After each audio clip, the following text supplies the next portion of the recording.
Welcome back. We're continuing the news. A section of the newly rehabilitated Paved main road in St. Thomas is already being dug up just weeks after it was paved under the multi-billion-dollar Southern Coastal Highway Improvement Project. Frustrated motorists are calling it a waste of taxpayers' dollars and a potential danger to road users. Our reporter Sandy Williams visited the site and has more in this report. It's a sign that's become all too familiar. Caution, men at work. But what's unusual this time is where the work is happening, right on a freshly paved section of the Paved main road in St. Thomas. It's one of the latest areas completed under the Southern Coastal Highway Improvement Project. Now the road looks more like a checkerboard, trenches ripped into the brand new surface, and heaps of asphalt pushed to the roadside.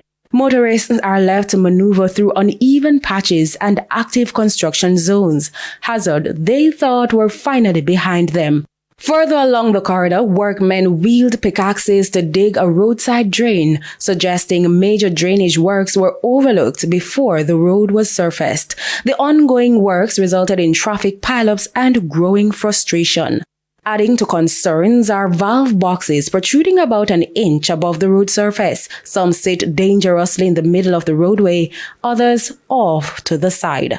Motorists fear these could cause serious tire damage or even accidents. Yet no clear warning signs or safety measures have been implemented to mitigate the risks.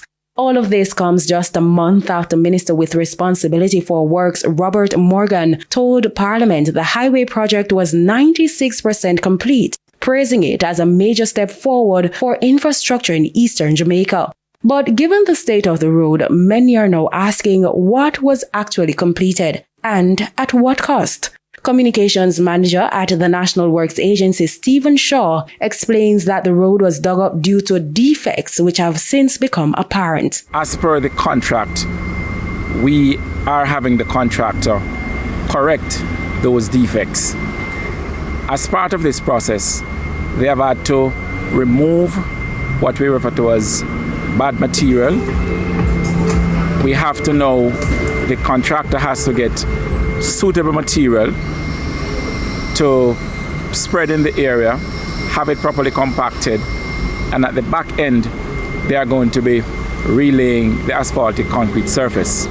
He further notes that the valve boxes, which house the controls for water lines installed beneath the road, are part of the ongoing corrective works. Whenever the road is paved, you will have a seamless transition over them. So it's as you're driving and you won't really, as a driver, feel those beneath the road. Mr. Shaw assures that these repairs are being carried out at no additional cost to the government. Sandy Williams, TVJ News.